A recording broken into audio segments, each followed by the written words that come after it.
Hello everyone, मैं हूं Nidhi Gupta and welcome back to my YouTube channel.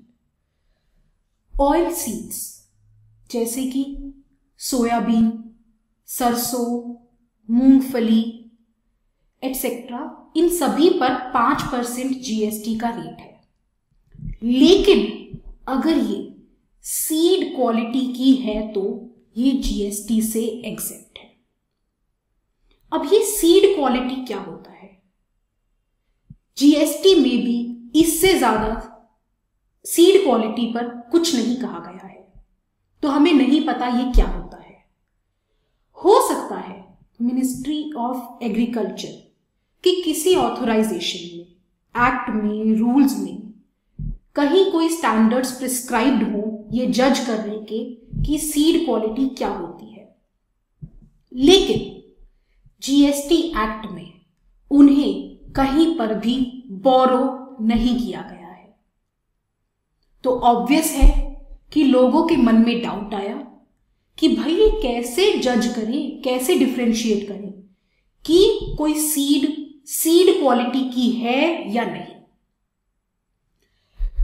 तो ये मैटर 45th जीएसटी काउंसिल में टेकअप हुआ और उसके रिकमेंडेशन रिसेंटली इशूड सर्कुलर से जारी किए गए।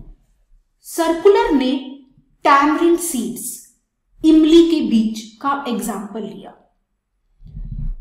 उन्होंने कहा कि इशू ये है कि tamarind seeds custom tariff heading 1207 में जाएंगे या 1209 में जाएंगे।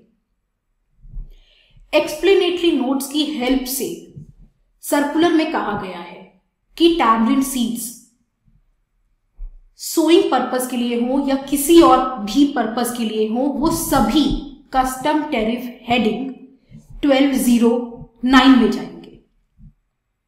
मुझे समझ में नहीं आ रहा आप इस सर्कुलर से एक्सप्लेन क्या कर रहे हो, इशू क्या था, आप जवाब क्या दे रहे हो।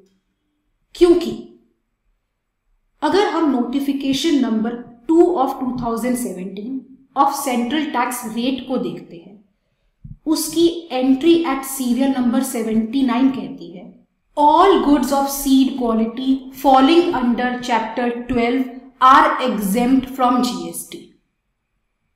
तो आप जो एक्सप्लेन करने बैठ गए कि tamarind seeds custom tariff heading 1209 में फॉल कर रही है या 1207 में फॉल कर रही है, या कल को soybean seeds custom tariff heading 1201 में जाएगी या 1209 में जाएगी, उससे फर्क क्या पड़ रहा है जब चैप्टर 12 की सभी गुड्स जो सीड क्वालिटी की है वो जीएसटी से एग्जेम्प्ट है। तो हमने तो आपसे ये पूछा था कि हम ये कैसे डिसाइड करें कि वो सीड क्वालिटी की है या नहीं, कोई स्टैंडर्ड प्रिस्क्राइब है क्या, कोई मैकेनिज्म प्रिस्क्राइब है क्या।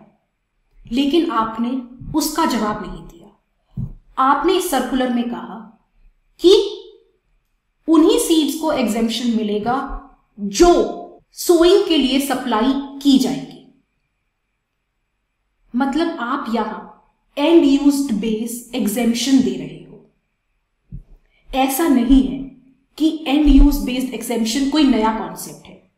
जीएसटी आने से पहले भी इस तरह की एग्जेम्पशन दी जाती थी, कस्टम्स में आज भी दी जाती है।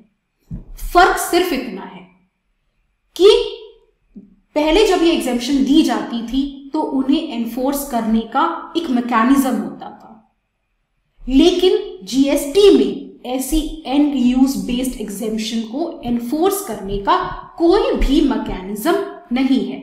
फॉर एग्जाम्पल, मोबाइल पार्ट्स पर एग्जेम्पशन है अगर वो मोबाइल फोन बनाने में यूज हो तो अगर कोई मैन्युफैक्चरर या इंपोर्टर उन्हें प्रोक्योर करता है तो वो अंडरटेक करता है कि वो उन पार्ट्स को मोबाइल बनाने में ही यूज करेगा।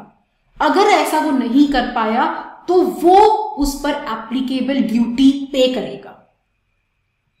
अब जीएसटी में ऐसा कोई मैकेनिज्म है नहीं।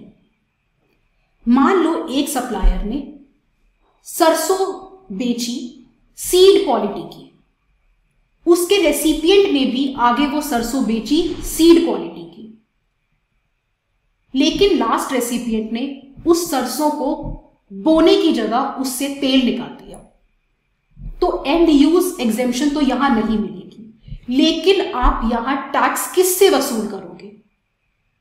क्या यहां पर रेसिपिएंट ने अंडरटेक किया था कि अगर उसने इंटेंडेड यूज के लिए उस आइटम को इस्तेमाल नहीं किया तो वो एप्लीकेबल टैक्स देगा? नहीं, यहां ऐसा कोई मैकेनिज्म नहीं है। तो क्या आप यहां सप्लायर के पास पहुंच जाओगे टैक्स लेने के लिए? लेकिन एक सप्लायर ये कैसे इंश्योर करेगा कि उससे रेसिपिएंट जो आइटम लेकर जा रहा है वो उसे उस इंटेंडेड यूज पर्पस के लिए ही यूज करेगा, अदरवाइज नहीं। इन शॉर्ट, ये एंड यूज बेस्ड एग्जेम्पशन आपने यहां पर ला तो दी है जीएसटी में, पर बिना इसको इन्फोर्स करने के मैकेनिज्म के ये बिल्कुल मीनिंगलेस और रिडंडेंट है। लॉ का एक सिंपल सा फंडा है, उस कानून का कोई मतलब नहीं है जिसे एनफोर्स ना करवाया जा सके। तो इस सर्कुलर ने इस इशू पर क्लैरिफिकेशन नहीं दी है, इसे और ज्यादा कॉम्प्लिकेट ही कर दिया है। और ये देखना भी बहुत इंटरेस्टिंग होगा कि आगे चलकर सरकार इस एग्जेम्पशन को एनफोर्स करवाती कैसे है। That's it for this video. I'll see you in next video. Till then, take care. Have a good day. Bye-bye.